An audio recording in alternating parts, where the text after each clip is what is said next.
Boa tarde, bem-vindos ao Enfrentando a Dislexia. Meu nome é Caroline e eu sou do Enfrentando a Dislexia, sou tutora para disléxicos, ensino mães em 4 semanas a entender os efeitos da dislexia em seu filho e ajudá-la a vencer as dificuldades escolares. Hoje nós temos uma live muito especial. Nós iremos falar com a Alexandra Belli. Ela é diretora de cursos e eventos da ABD e é um imenso prazer aqui para o Enfrentando a Dislexia ter ela conosco. O nosso tema de hoje é sobre o exemplo exitoso da presença dos pais na vida de uma filha com dislexia. Então, eu irei chamá-la. Bom dia, boa tarde a todos.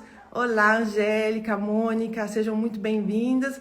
Eu já vi que a BD entrou também. Olá!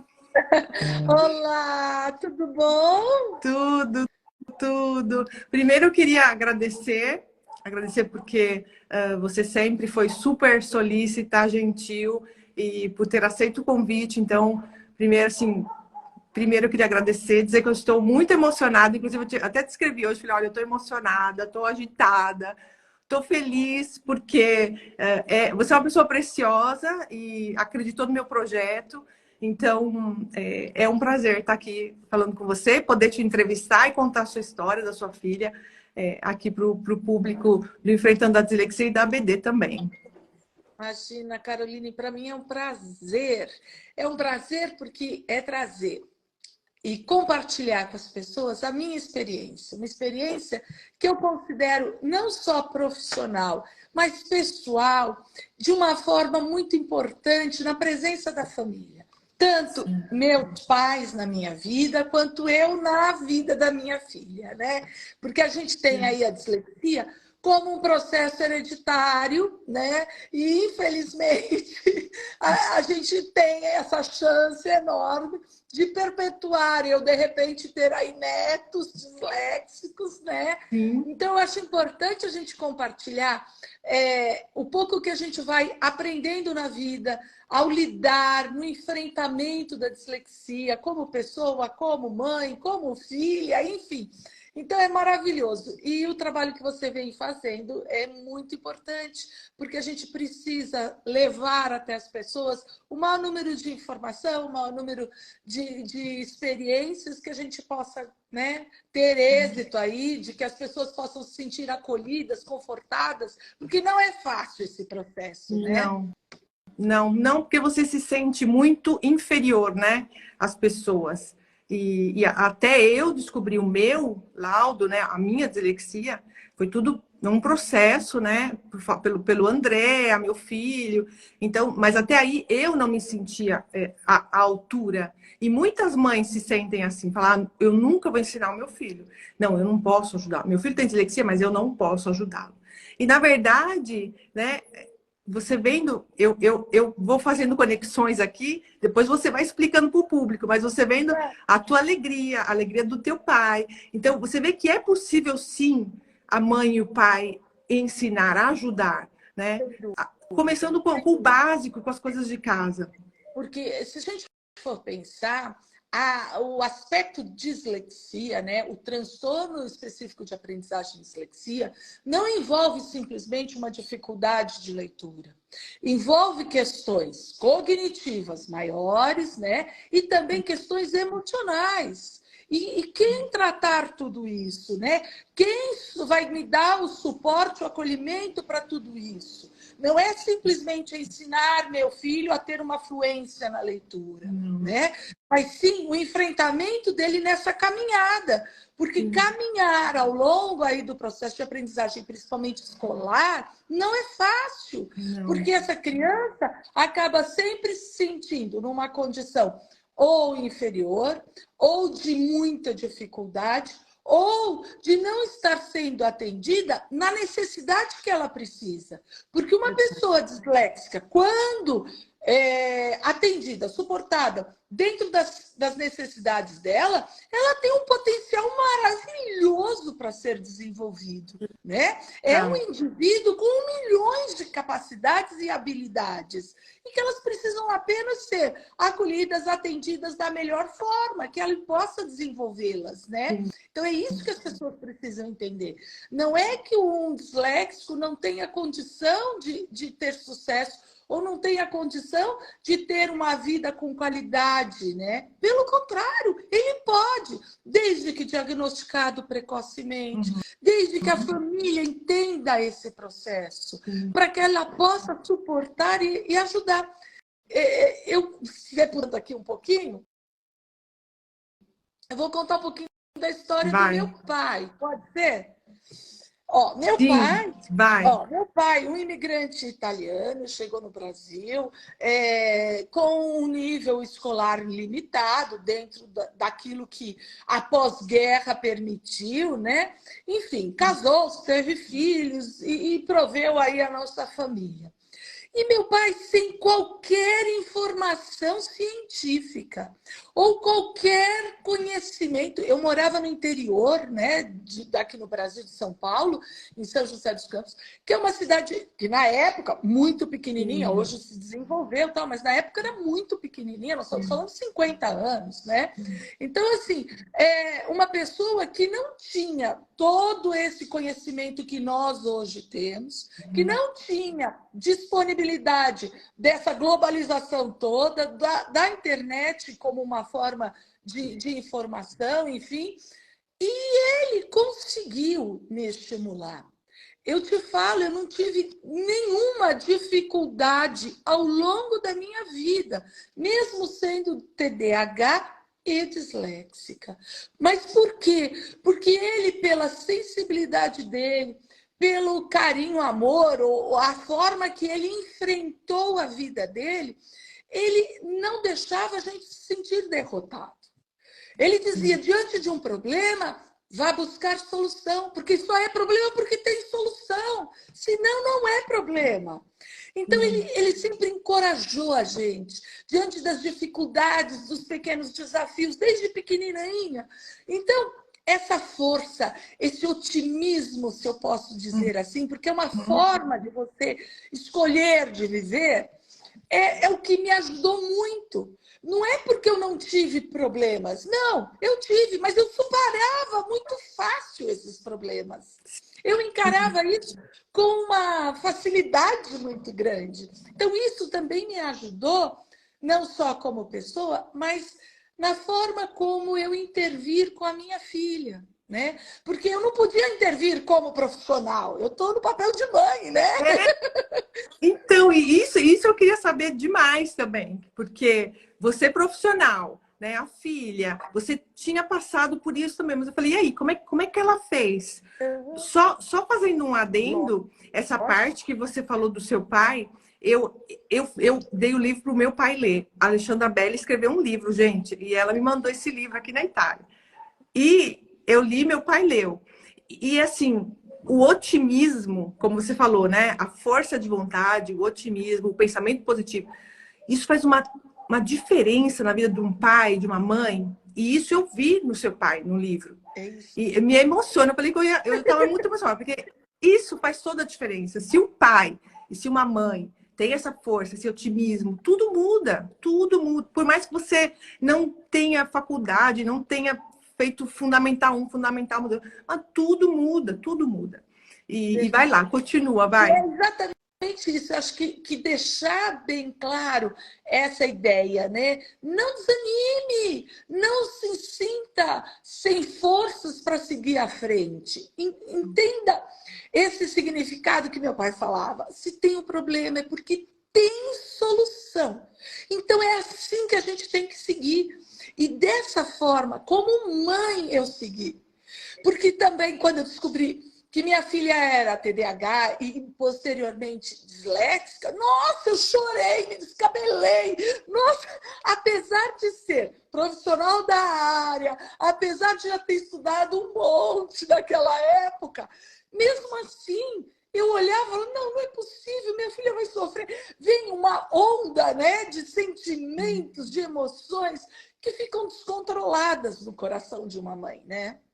Então, assim, eu acho que o fato de eu... Vou contar um pouquinho a história aí também da minha filha, mas o fato de que eu considero ser uma experiência exitosa, uma experiência de sucesso, é no sentido da gente conseguir levar desta forma, buscar o conhecimento. Lógico que a gente se descabela, lógico que a gente chora, lógico que vem todas essas emoções. Mas depois disso, né? Depois desse primeiro impacto, que é quando você pega um diagnóstico na mão, ou às vezes muito antes desse diagnóstico, diante das dificuldades que você vai vivenciando com o seu filho no dia a dia. Então, depois desse choque e dessa, vamos dizer assim, desse sofrimento, entre aspas, inicial, né? Eu acho que precisa existir isso, né? Essa forma de enfrentamento, que é uma forma positiva. Eu vou conseguir ajudar meu filho. Essa é a primeira coisa que tem que estar assim, muito dentro do coração. Sabe por quê? Porque nós, especialistas, né, da área, a gente sabe que cognição não anda sozinha, que cognição anda junto com a emoção. E se eu, por pouco conhecimento, como no caso do meu pai, com pouquíssimo conhecimento que ele tinha, era uma pessoa sem menor noção de neurociência ou qualquer outra coisa. Mesmo assim, ele tinha essa questão da emoção, do amor, de querer prover o melhor para minha filha, da forma que ele podia dar. Então, ele foi correndo atrás. Ele me sentia extremamente agitada, a ponto que, uma época, eles me levaram até num neurologista, porque me achavam fora da curva, né? Uma menina extremamente nervosa, agitada, briguenta e assim por diante. E impulsiva e tudo mais. Me levaram, na época aqui, o neurologista falou, imagina, ela não tem nada, ela é só um pouquinho agitada. Né? Foi a resposta que deram para os meus pais. Então, eles não tiveram meu diagnóstico na infância. Sim. Mas isso não impediu eles de tomarem pequenas ações. Vou contar um pouquinho de quais. Por exemplo, minha mãe começou a perceber que eu tinha uma dificuldade enorme de permanecer na leitura. Eu tinha livros para ler ao longo da escola, eu não conseguia. Né? Eu começava a ler, largava. E ela dizia, não, não é possível. Vou começar a ler com você. Ela me propôs isso. Lê, eu vou te ajudar a ler. Quer? Eu falava, ai, mãe, eu quero. Então, ela lia para mim. Oh, nossa, eu me deslanchava brilhantemente. Já adaptava para você.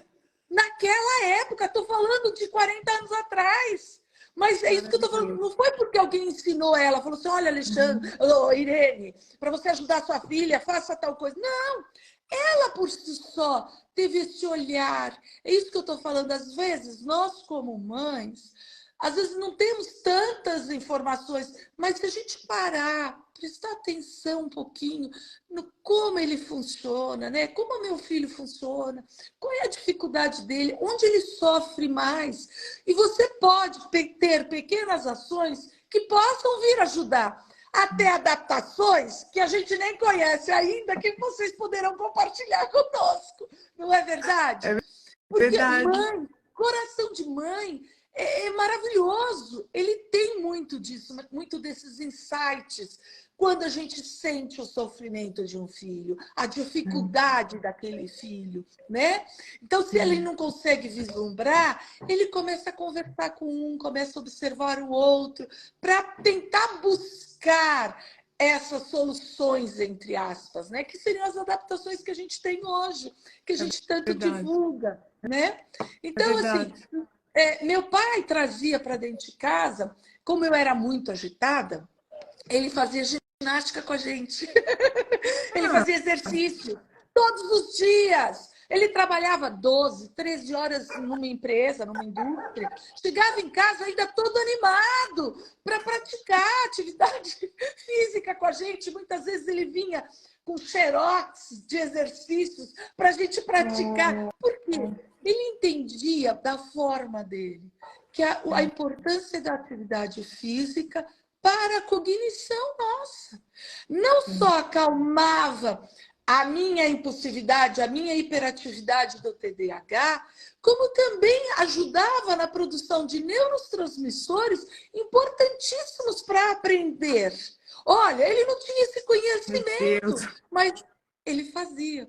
Não é verdade? Maravilhoso. Então, é isso que eu falo.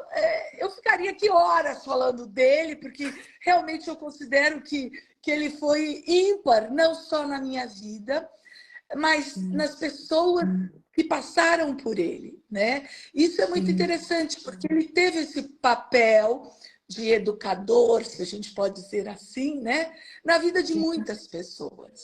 Então, acho importante a gente falar. Vamos olhar a pessoa. Outro dia nós estávamos conversando sobre as adaptações, né, que a gente faz. Até foi uma live que a BD proveu com uma profissional chamada Renata Monteiro, uma excelente fonoaudióloga, enfim. E a primeira fala dela veio nessa questão do amor, né? É um ato de amor. Quando a gente faz uma adaptação, a gente não está só ajudando, entre aspas. A gente está mostrando amor por essa pessoa. Porque todo mundo tem o direito de se desenvolver.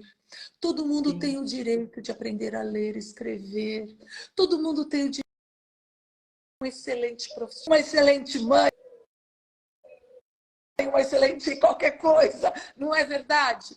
Porque é importantíssimo a gente entender essa relação de amor, né? Então, enfim, depois dessa breve aí fala, eu vou falar um pouquinho da minha filha, se você me permitir. Então, eu estava falando... Você está conseguindo me ver? Eu tô. Para você não tá dando certo? Não, tá travando? Tá bom, só que tá travando um pouquinho, mas pode continuar. A imagem tá ruim, mas eu acho que é a minha internet aqui. Mas continua. Se você tá me vendo, ok. Perfeito. Eu tô te ouvindo bem. Mas ela travou agora. Mas tá dando. Ela vai e volta, assim, dá um sinalzinho mais ruim, mas eu acho que dá para escutar, sim. Sim, tá ótimo. Deve ser minha internet, mas vai que tá tudo ótimo. E você vai me interrompendo, por favor, porque eu pego fogo, eu não consigo parar de falar. Ok. Então, por favor, interrompa, tá bom? Ok, vai. Então, vamos lá. Então, no caso da minha filha, pode deixar. Como eu falei no caso da minha filha, pode deixar.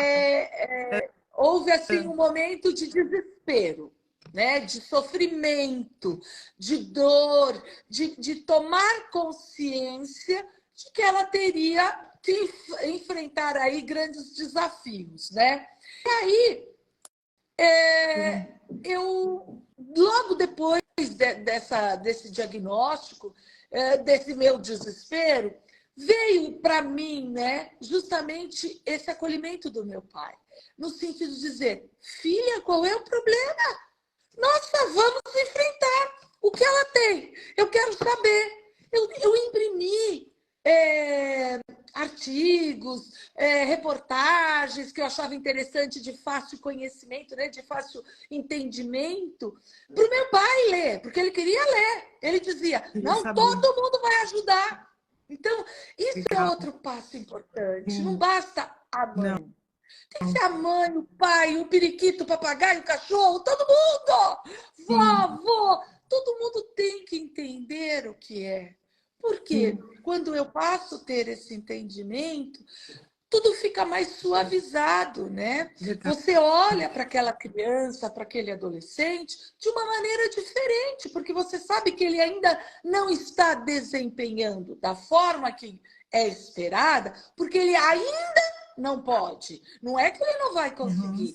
É o ainda, né? Porque a gente vê no TDAH, nos transtornos específicos de aprendizagem, são questões de desempenho, não é questões de conhecimento.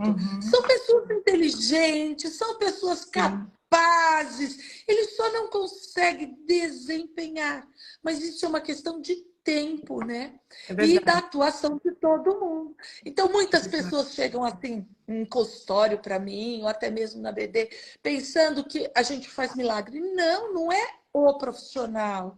É o profissional, é a escola, é a família, são os amigos, a própria sociedade, se a gente for pensar. Nós temos, sim, um papel social importantíssimo, como esse que Sim, nós estamos fazendo aqui, de compartilhar, né?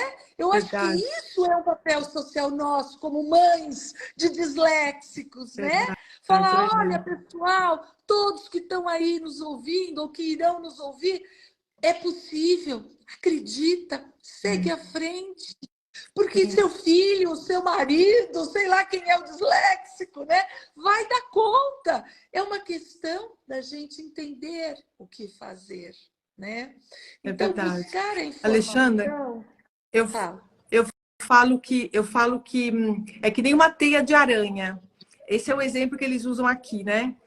A aranha está no meio. Então tem a escola, tem a família e tem os profissionais. E essa aranha vai ficar ali tecendo. Se o profissional não ajudar, então vai ficar faltando, vai ter um buraquinho ali. Se a escola não ajudar, vai ter um buraquinho ali. Se a família não cooperar com os profissionais e com a escola, também vai ficar um buraquinho ali. Então tem que ser todo mundo cooperando em prol dessa aranha, que ela vai crescer, ela vai se desenvolver bem, né? E vai conseguir finalmente entrar nesse, canalizar aí nesse, vai tecendo, né? Tecendo essa Ir em teia de frente, aranha. que é a vida. Se a gente Sim, for pensar, isso é viver. Não existe sim, vida sem essa construção. E no caso de um TDAH, de um disléxico, de um descalcúlico, que seja, ele precisa seguir com esta teia apropriada para ele, né? É que sim, muitas vezes as pessoas não entendem que não fazer o diferente, mas é fazer o que ele precisa, é dar sim, a ele o que ele necessita para se desenvolver. Cada um é um ser humano, né? E assim verdade. deve ser feito. Então é importante a gente ter isso no coração, né? Eu preciso que esta família queira se envolver, não é na dificuldade, mas no conhecimento. Sim, Porque ele pode ajudar aquela pessoa familiar dele, como ele pode ajudar quem está à volta. Quanto mais conhecimento a gente vai adquirindo, parece que a gente vai abraçando as pessoas ao nosso redor. verdade. Quantas pessoas que eu nem conhecia, que de alguma forma ou me ouviram falar, ou ouviram, ou leram algum artigo meu, que puderam de alguma forma acolher alguém que Sim, está próximo. Né? É ter um propósito mais do que otimista, mas humano. Né? O que sim, é viver? Né? É uma reflexão contínua. A gente verdade. precisa parar um pouquinho para entender, para refletir tudo isso, para a gente ganhar até forças. Porque da mesma forma que eu me uni a você, Carolina, e amei, nossa, falei, gente, que maravilha! Ela está fazendo um trabalho maravilhoso sobre dislexia na Itália, que bacana! Da mesma forma, as pessoas que estão nos ouvindo vão compartilhar isso. Nossa, olha, eu escutei fulano falando disso, a importância de tal coisa. Então, é uma teia que tem que ser traçada para que a gente tenha sucesso, né? Sim, Eu sei que muitas escolas ainda têm muitas dificuldades para desempenhar esse trabalho, mas volto a dizer, acho que é por falta de sensibilização, de conscientização, de informação. sim. Esses assuntos, né, de transtornos específicos de aprendizagem ainda são muito novos, né? Sim. Ainda existe muito a ser conhecido, a ser explorado, aprofundado. Mas não pode negar que já existe esse assunto. Então, esse Sim. assunto está aqui disponível para nós. Então, nós temos sim que estudar, nós temos sim que entender o que temos hoje disponível para prover algo para os nossos alunos.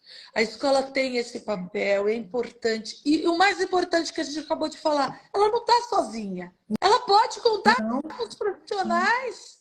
né? Ela pode contar com a família que está se movimentando. Olha quantas famílias devem estar aqui nesse momento, né? Juntas, ouvindo, conversando, trocando essa energia até, né? Esse conhecimento. Eu acho que isso é importante. Então, assim, num segundo momento, a gente tem que pensar dessa forma. Eu posso, eu vou conseguir e eu vou envolver o maior número de pessoas nesse processo.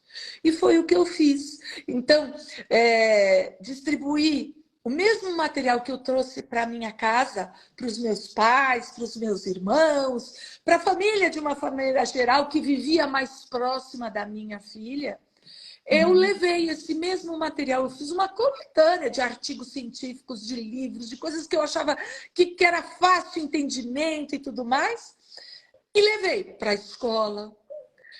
Compartilhei com a escola não só o laudo médico, mas compartilhei a minha vontade de ajudar. Dizer à escola, olha, eu estou aqui, me chama, me diga o que eu posso fazer, vamos juntas construir adaptações que forem necessárias.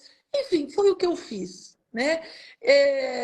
Isso estou falando há 20 anos, não era fácil. Se hoje é difícil, imagina há 20 anos, né? Então, assim, as escolas pouco sabiam sobre, né? Mas eu recebi uma ajuda muito grande das escolas, eu não posso falar. Eu realmente fui sortuda, vamos dizer assim, no sentido de ter esse apoio das escolas, de profissionais maravilhosos. A maior dificuldade da minha filha era na matemática. Eu tive professores de matemática que ajudaram muito, mas muito, sabe? De chegarem para mim, Alexandra, o que você acha? Me indica aí mais alguma leitura. O que você acha que eu posso fazer? Porque sabiam que era um profissional da área. Então, foi muito bacana, né? E eu acho que tudo isso favoreceu a trajetória da minha filha, né? Não foi fácil, né? Mas, assim, ela nunca repetiu de ano. Ela se desenvolveu satisfatoriamente dentro dos padrões da escola, porque para mim ela se desenvolveu muito bem, né? Mas assim, dentro daquilo que a gente chama de notas, né? Aquele padrão mais formal de avaliação, porque na época não se falava quase em adaptações e nada mais, né? Mas assim, ela se desenvolveu muito bem e a ponto dela ter uma energia, uma vontade muito grande de seguir com os estudos acadêmicos. Isso eu acho maravilhoso, porque normalmente um TDAH inibe essa vontade ao longo da vida, porque sentem tantos desafios, às vezes não é porque ele se sente incapaz, às vezes ele se sente cansado, porque ele luta tanto, ele tem que superar tantas coisas, ele tem que persistir tanto, que às vezes ele desiste, vamos dizer assim, do aprofundamento acadêmico pelo cansaço, né? Pela exaustão daquilo que pode gerar. E a minha filha, pelo contrário, ela investiu e continua investindo. Ela se apaixonou. Ela se apaixonou. Isso.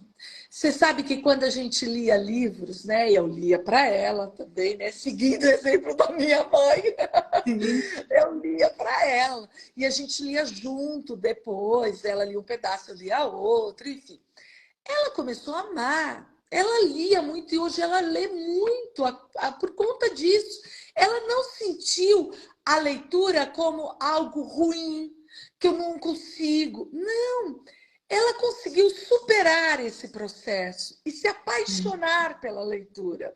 Então, às vezes, hoje, graças ao bom Deus, depois de muitos anos de intervenção adequada e tudo mais, ela tem uma fluência, ela consegue ter uma leitura, uma interpretação adequada e tudo mais. Só que ela foi escolher uma área muito difícil, que é a área da medicina. Ela quis fazer a medicina.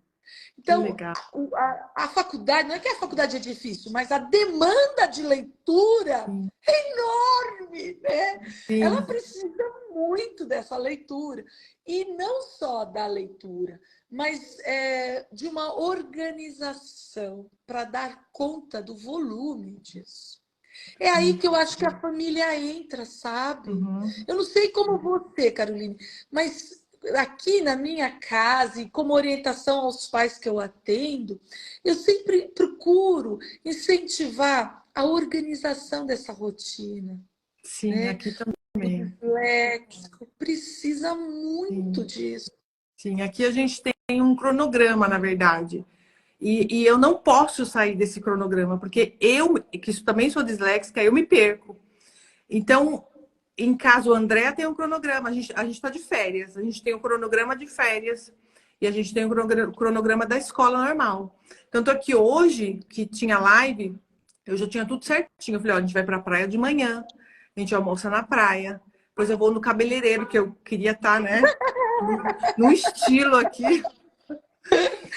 E depois eu tenho a live. Então, uma hora antes da live, não me chamem para nada. Mamãe quer se concentrar, mamãe quer se arrumar, quer se organizar. E aí um veio tal, aí o outro, um irmão falou pro outro, não chama a mamãe porque ela vai ter a live. Então eles já sabem, os irmãozinhos, um já fala com o outro, já tem o cronograma, já sabem o que fazer. E esse Aham. cronograma a gente leva para a vida toda, né? Às vezes as mães do curso, né? Eu falo, olha, gente, esse modo de se organizar para as lições de casa, trabalho, passeio, escovar os dentes, pentear o cabelo, dia de tomar banho, isso aqui é para a vida toda, não é que é para um mês. Vocês vão fazer para Exato. sempre isso. E E é na importante. realidade, e Caroline, na realidade, se a gente for pensar, não é só para o disléxico, né? Isso seria ideal para todo mundo. É que no caso disléxico, no caso TDAH, se beneficia mais. Ele, para funcionar melhor, ele precisa disso, né? Eu acho que é fundamental essa organização, essa rotina organizada, até mesmo para a gente pensar enquanto pais, que muitas vezes a gente demanda muita coisa na vida das crianças, dos adolescentes. Às vezes eles não têm tempo para tudo. E a gente só toma consciência disso se a gente for organizar uma rotina. Se a gente É for verdade. pensar, né, o que tenho no dia? Meu dia só tem 24 horas. Meu dia tenho que dormir pelo menos 8 horas. Né? É Eu tenho verdade. tempo para as refeições, eu tenho tempo para tomar banho, eu tenho tempo. Eu tenho algumas tarefas que são vitais, não dá para não existir, né? Então, aí, quando você começa a pensar nisso e coloca num cronograma, você vê que não temos tanto tempo assim. Então, o que eu vou exigir dessa criança, desse adolescente, né? Qual é a demanda de atividades que ele pode assumir? A gente também não pode exigir mais do que ele pode dar, e sem esquecer que muitas vezes a criança precisa brincar, o adolescente precisa brincar, né? Cada um na sua forma, no seu tempo, mas eles necessitam disso. Isso Verdade. também é desenvolver habilidades, né? Isso também Sim. são atividades fundamentais. Então, ó, uma coisa que eu acho muito bacana para as famílias e que eu fiz muito com a minha filha é sentar e brincar junto, né? Hoje, eu acho que a gente se perdeu um pouquinho. Eu vejo pela experiência das famílias que eu atendo, que me trazem, a demanda, muitas vezes, do marido e da esposa trabalharem fora, às vezes até mesmo da rotina muito mais agitada, de estímulos, né? Faz com que a família, às vezes, perca aquele momento família, sabe? Sim. Sentar no chão para fazer um jogo, dar uma risada junto, né? Brincar, sei lá, de coisas Verdade. bem bobas, mas que são tão gostosas. Mímica, por exemplo, né? Verdade. Brincar, usar a criatividade, isso, o disléxico normalmente é muito criativo, né? Sim. Então, explorar isso, mostrar o quanto ele se dá bem, porque é nesses momentos que a gente consegue mostrar para aquela criança, para aquele adolescente, para aquele filho, que, nossa, olha como você é bom. Porque se a Sim. gente focar só em estudo, estudo, estudo, o meu tempo com meu filho é só estudar, eu nunca vou ter essa relação de, poxa, exaltar tanto o quanto ele é bom ou melhor do que eu, não é? Uhum, é Então, verdade. nessas atividades recreativas dentro de casa, que podem ser de diversas formas, e muitas vezes essa criança, esse adolescente, supera seus pais. Ele se sente, nossa, eu sou muito melhor que eles. Então é a forma de mostrar, melhorar a autoestima deles, né? Mostrar o quanto eles Fantástico. são brilhantes, né? Eles se Sim, reconhecerem assim. Porque às vezes importantíssimo. falta tempo, né, para se Verdade, reconhecer como, é como eu sou verdade. bom nisso, É né? Tem um verdade. Não, é jogo, importantíssimo isso. né? Porque Tem aquilo. eu vejo pelo meu filho. Porque quando eu falo para ele, olha, meu Deus, André, como você cozinha bem. Às vezes fez até uma gororoba lá, que sabe? Mas eu falo, nossa, você é o chefe de casa. E ele, então, o Nossa, quanto é importante a é. gente É mostrar, nesses né? momentos ele se reconhece como Sim, bom. Eu sou bom em alguma coisa. sim, Porque a dislexia na escola faz um processo inverso. Ele sim, se vê diante de muitos fracassos o tempo sim. todo. Então eu preciso, de alguma forma, mostrar para ele que ele não é só esse fracasso. Ele é também brilhante. Ele precisa experienciar, viver esses momentos. Não adianta a gente falar só. Ele precisa entender, por exemplo, nesse exemplo que você deu, de cozinhar, fazer, ser capaz de cozinhar, receber elogios. Ele tá vivendo isso. O Sim, cérebro de uma pessoa, ele não, né, principalmente falando de funções executivas, né, ela não se o treino que a gente propõe, ele não se efetiva se eu não tiver a experiência trazida para a minha vida. Então, esse ato de cozinhar se dá bem, porque eu cozinhei, porque estou ali, eu sou melhor que a minha mãe, eu sei fazer melhor que a minha mãe tal coisa. Eu sei lá, eu ganhei da minha mãe num jogo, né? Eu ganhei do meu sim, pai, dos meus irmãos. Esse momento é um momento que ele reconhece, que fica registrado no cérebro dele. Se a gente não fizer isso, será mais árdua a caminhada, né? Mais sim, difícil. sim. Então, assim, a gente vê que dislexia não é só uma questão cognitiva. Envolve muitos aspectos emocionais. E que nós, família, eu me coloco, sabe, como pessoa aqui, que muitas vezes a gente acaba esquecendo ou não valorizando como deveria. Então, assim, eu me lembro quando minha filha era pequenininha, era a época da Barbie, da Polly, né? Uhum. Ela adorava brincar com isso.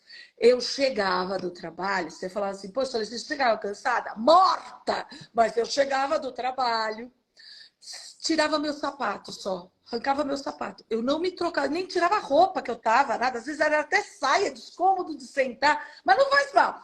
Eu sentava do jeito que eu tava para brincar de Polly e Barbie com a minha filha. E podia ser, tem tarefa, tem que fazer almoço, janta, tenho que fazer tudo. Mas primeiro eu ia brincar. Era aquele momento que a gente dava risada junto, que a gente sonhava junto, as histórias que a gente inventava das nossas Barbies. A gente brincava de comadre, sabe? Era o momento, mãe e filho, o momento onde eu desenvolvia habilidades que só eu poderia desenvolver e que Sim, seriam fundamentais para ela dar conta ali na escola, para ela dar conta na universidade, para ela dar conta na vida dela. sim. Então, esses momentos são muito bacanas, são muito importantes, né? Eu conto para vocês, porque comigo deu certo. Pode ser que com vocês não dê, mas assim, foi uma Sim, coisa bacana, sim. daquele momento mãe e filha, de brincar E mesmo. provavelmente ela deve ter escolhido esse curso difícil porque ela sabia que ela tinha uma mãe que incentivou, que ia incentivar, que vai continuar incentivando e que ia dar, né? Todo apoio, todo incentivo. Eu Isso é vou contar maravilhoso. para vocês que eu passei. Bom, vamos lá. Eu tenho mais de 50, não vou falar quantos, né? Mas mais de 50. E eu tomo remedinho para dormir, aquela melatonina, porque já não consigo produzir e tal. Para ter uma melhor qualidade de vida, eu tomo melatonina. Muito bem. Tomo à noite para dormir, aí eu durmo bem. Quantas vezes a minha filha, estudando para a prova na faculdade, me ligava, mãe, me ajuda. Nossa, eu tomei melatonina, como que eu vou chutar? Mas eu digo a vocês que é algo divino de Deus mesmo. Eu despertava na mesma hora. Era 2, 3 da manhã que ela me ligava. Eu ficava horas no celular com ela, como nós estamos aqui na live, estudando. Muitas vezes não era eu ensinar nada, porque eu não sei nada de medicina, né? Mas era escutar, organizar o pensamento dela, era reforçar o que era o mais importante, ou palavras-chave para que ela pudesse lembrar, era relembrar com ela técnicas de como fazer uma melhor prova.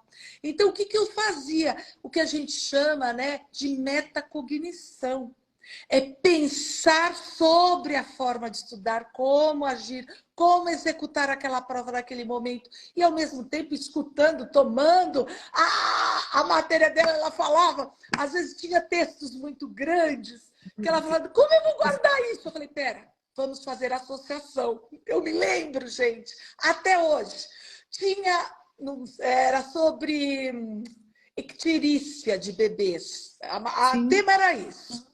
Existia lá um processo, que eu não lembro nada, e ela precisava guardar palavras tremendamente difíceis. E existia uma palavra que chamava bilirrubina, depois era biliverdina, e assim ia. Por que eu guardei essas duas? Porque meu nome é Beli. E ela não conseguia guardar essas palavras. E eu falava, Biliverdina. Não, a biliverdina, porque eu falava para ela assim, é Beli de olhos verdes, olha o olho da mamãe, biliverdina na minha. E assim, olha, eu passava madrugadas com ela para fazendo associações, organizando o pensamento dela, para que ela pudesse ter um bom desempenho. Isso, ela adulta, né? Minha filha está hoje no último ano, no 6º ano de medicina, com 26 anos. Então, assim, ela é uma mulher adulta. Hoje, graças ao bom Deus, dá conta de tudo. Ela se vira sozinha. Mas também, se ela me ligar de madrugada, eu vou acordar. É isso que eu queria falar. Esse é o papel, acho que, da família nesses momentos. Sim. Eu prefiro ficar sem uma noite dormida e saber que, poxa, minha filha vai fazer essa prova em paz, tranquila, confiante, porque ela está sabendo. Ela só não sabia como se desempenhar. Ela estava desorganizada. E foi isso que a gente fez, né? Enfim, então acho que isso é muito importante. O papel da mãe, do pai, dos irmãos, muitas vezes os irmãos podem auxiliar. Nossa, como é importante esse apoio, né? De dizer, não, vamos junto. Eu lembro que atacada do jeito que eu sou, na época eu dormia no mesmo quarto que a minha irmã, isso adolescente. Eu estudava em 5 minutos, literalmente, porque não tinha paciência de ler, não olhava. Então, assim, eu prestava muita atenção nos professores, então eu tinha um bom desempenho. Okay. Mas, assim, de estudar, zero. Se eu não estudava com a minha mãe, eu não estudava sozinha. Então, eu olhava assim, as pessoas achavam que eu já tinha estudado e começava. Mara, quero dormir, apaga a luz, apaga a luz. Coitadinha, como ela sofria. Aí depois fui ganhando maturidade e tal.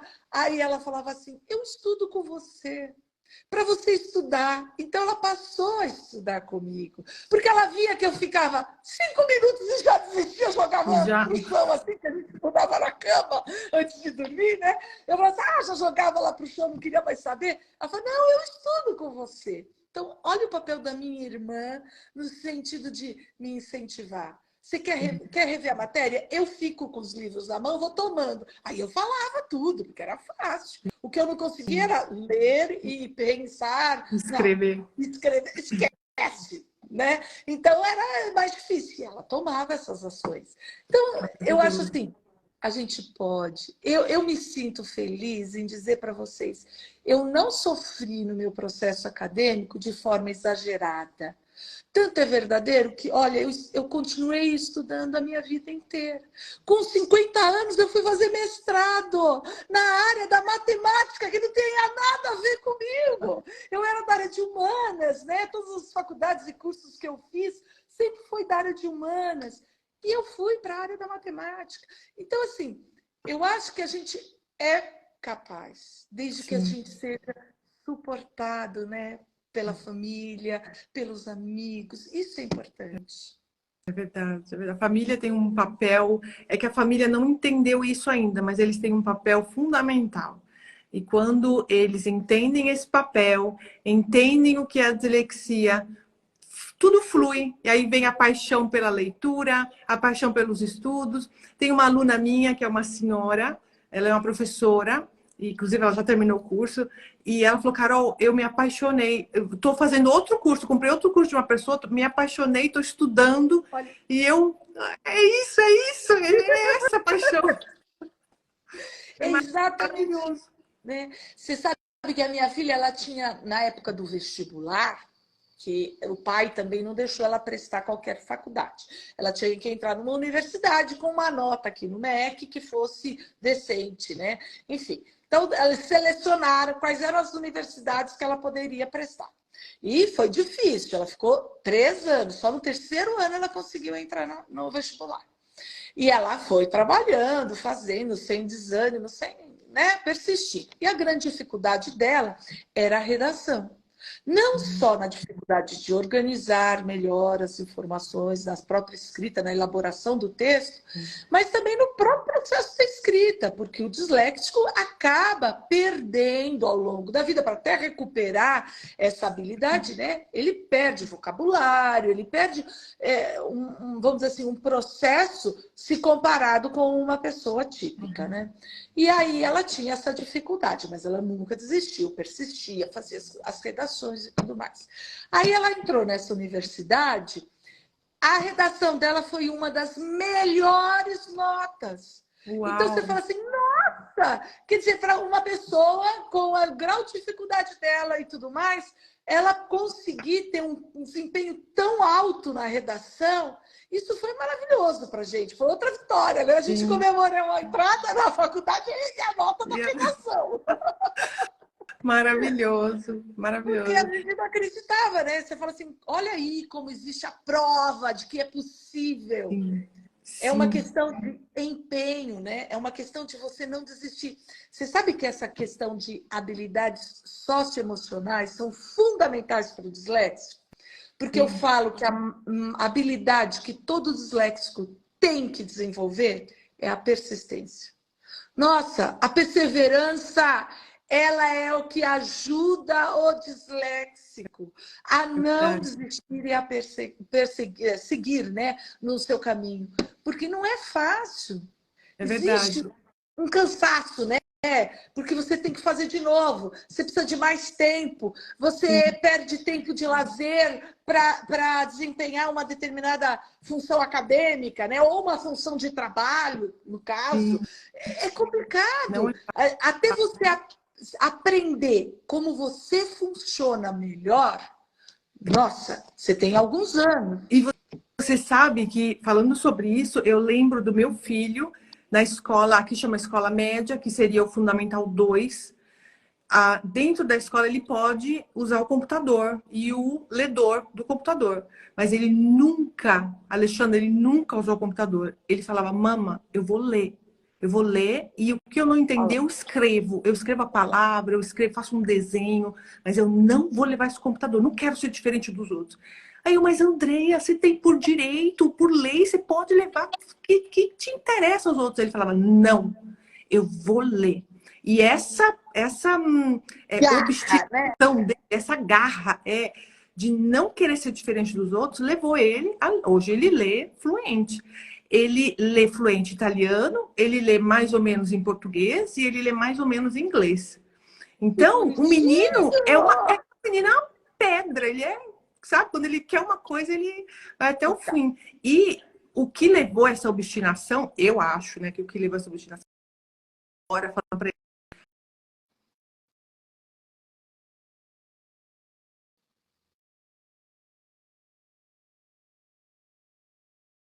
que ela era disléxica, por isso que ela não conseguia entender as coisas. Travou. Travou? Voltou? Travou. Repete um pouquinho. Você voltou, agora voltou. Ok. Eu falava para ele, né? Eu acho que essa obstinação veio porque eu falava para ele, filho, obrigada, porque através de você, mamãe descobriu que era disléxica. Mamãe, desde pequena, sempre achou que fosse burra, que fosse uma tonta, que eu não conseguia ler nem estudar. E mamãe descobriu isso, então obrigada, filho. Então, eu acho que foi através disso que deu uma garra nele, sabe, um vum, e o menino foi que. E tem que ser do jeito dele. Tipo, ele fez 5 anos de intervenção. E era uma luta com a fono e com a psicóloga, porque ele não queria ir. Mas ele tinha que ir, ele tinha que fazer e tal. Quando terminou, ele falei, amor, tá vendo a diferença de agora e pro início? Ele, sim, mamãe, tô vendo. Mas eu não volto mais lá, não quero mais. Entendeu? Mas então, você sabe que esse sentimento do seu filho de não querer as adaptações é justamente como a sociedade nos vê, né? As pessoas não entenderam que a Alexandra, ela é disléxica e TDAH. Isso faz parte da Alexandra, é uma característica minha. As pessoas não enxergam que para ser Alexandra do jeito que vocês estão vendo, é porque eu sou disléxica e TDAH, senão seria diferente. Sim. Né? A gente é o que é, isso faz parte de mim, não é algo separado ou como uma doença. Não é verdade. Eu sou assim. Né? Isso sou eu. Então, essa ideia, eu escutando você, eu sempre procurei também passar para minha filha essa ideia. Ana, isso é você, essa é a Analia. Não existe Analia diferente do dislexia. Isso faz parte da sua pessoa, né? De quem é a pessoa. E eu procurei sempre desenvolver essa ideia. Por quê? Justamente para facilitar a aceitação das adaptações. Porque uma vez que eu sei que eu sou assim, né? É assim, eu funciono dessa forma, fica mais fácil eu, de repente, usar um computador e achar isso a coisa mais normal do mundo. E não me sentir um ET, né? Porque era o que seu filho sentia, diferente. Ele era excluído. As pessoas estavam achando que estavam incluindo ele ao usar um computador e, pelo contrário, estava excluindo ele do grupo do qual ele fazia parte. Né? Então, é bem interessante essa tua fala, porque a gente, às vezes, quer propor, às vezes, uma adaptação para uma criança ou para uma jovem. A gente tem que primeiro pensar nisso. Espera lá, como ele quer, como ele se sente em relação a isso. Porque eu não posso fazer com que ele se sinta excluído. O teu filho, se fizesse o uso do computador, ele seria excluído do grupo do qual ele tanto privava, as amizades, o convívio socialzinho dele ali na escola. Sim. Nossa, colocar ele sob essa condição ia ser sofrimento, muito pior, né? Sim. E que bom que ele teve condição, né, dessa garra, essa habilidade que eu falo da perseverança, da garra de lutar, é maravilhoso. Sim, porque se fosse por mim, tadinho, o bichinho ia sofrer, que eu ia querer o computador. Mas olha que interessante, ele não, a doutora, conversando com a doutora, ela falou assim, Carol, não é o caso do Andrea, porque o Andrea, ele é só disléxico. Mas um exemplo, falando sobre adaptações, né? Quem tem TDAH aqui na Itália, ele não tem uma classe separada para fazer a prova ou o tempo a mais, né? Até, se você quiser, pode ter o tempo a mais. Mas o que eles falam? Como o TDAH acaba viajando muito, eles têm o horário da prova igual a todos, mas as perguntas são reduzidas de 30%. Isso eles colocaram dentro da lei. Então, toda a prova de TDAH 30% de redução da prova, porque assim ele faz a prova no mesmo horário de todo mundo, ele sai da sala no mesmo horário de todo mundo. Ninguém vai ficar olhando a prova dele, porque cada um tem a sua prova. E inclusão. Tá todo mundo feliz, acabou. Eu achei isso tão interessante. Não sei se no Brasil é assim também.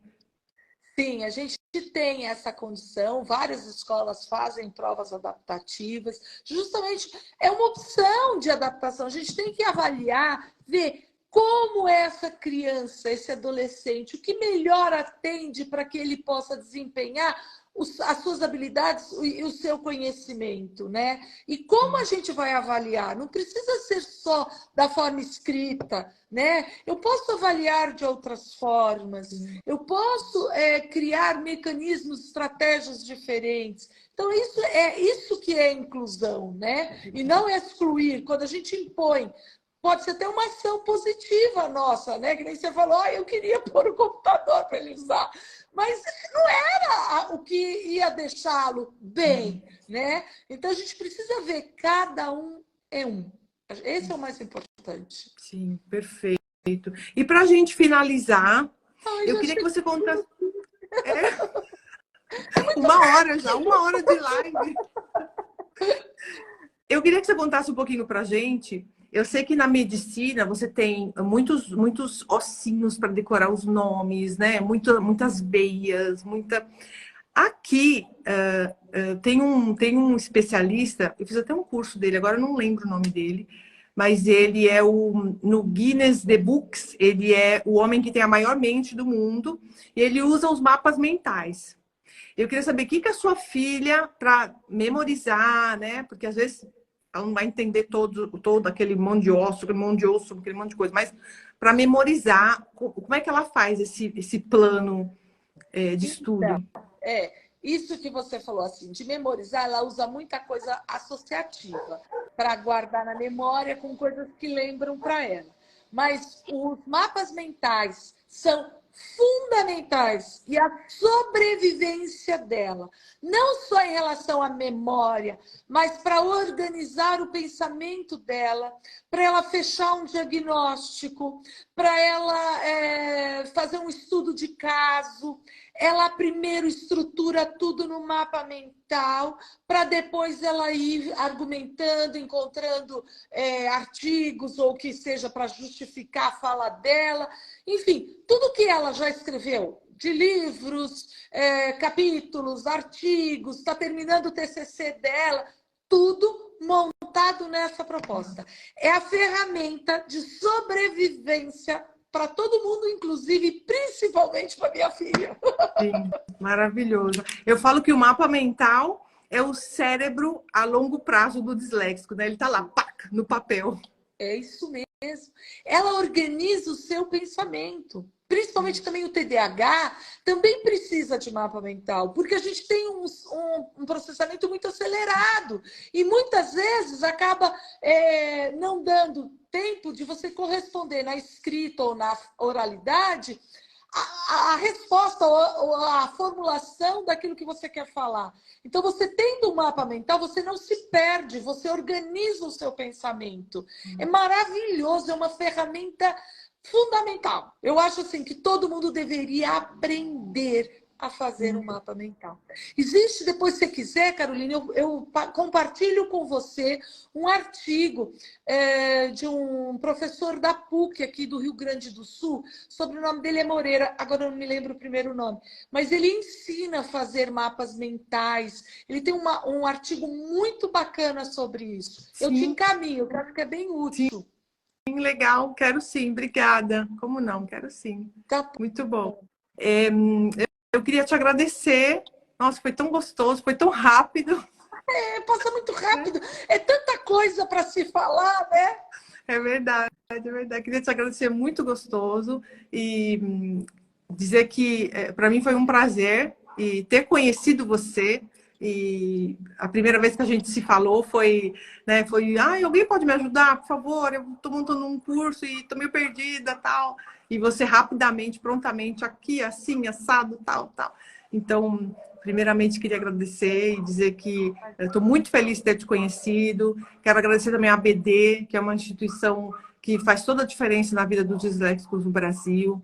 Então, quem ainda não tem o laudo, quem ainda precisa, quem ainda tem aí, que está perdido, não sabe onde correr, eu sei que a ABD pode instruir você, pode dar uma orientação, escolas, faculdades, né? Muitas professoras às vezes me contatam, falam, e aí, onde eu tenho que correr? Eu falo, calma, primeiro faz um curso assim, faz um curso lá, faz o da ABD. Inclusive tem um curso agora da ABD, dia 12, sobre mídias sociais, que você tinha me falado. Então, né? Já encerraram as inscrições, mas vão ocorrer novamente para o próximo ano, se Deus quiser.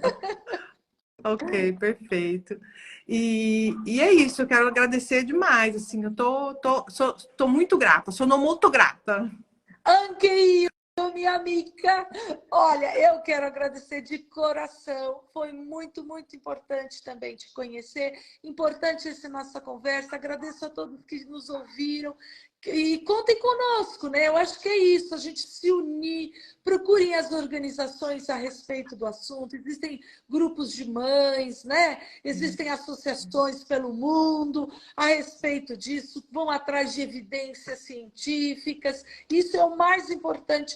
E é esse contato que a gente consegue viver bem, né? Enfrentar essa vida de uma forma melhor.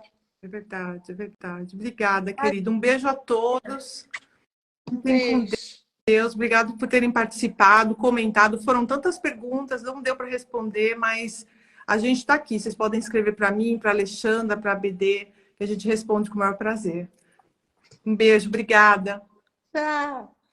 Tchau, tchau.